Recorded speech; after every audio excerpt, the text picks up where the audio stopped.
আর 6 মাস হয়ে গেলে কিছুই হলাম না। কি আরো 4 মাস করবো, দেখা যাক।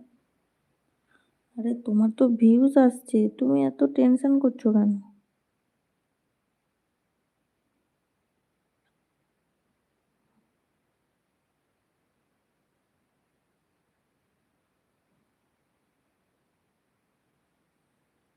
ঠিক আছে, ঠিক আছে, কারোর সময় দিয়ে তোমরা করতে পারবে, কিন্তু আমি যে সময় কষ্ট করি তার মধ্যে দিয়ে ভিডিও বানাই, কিন্তু কিছুই হচ্ছে না। কি ব্যাপার বোন?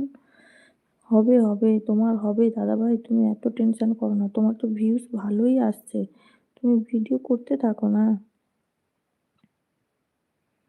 তোমার মানে ভিউজও আসছে, তোমার সাবস্ক্রাইবারও ভালো হচ্ছে, তুমি ভালো করে ভিডিও করতে থাকো। এত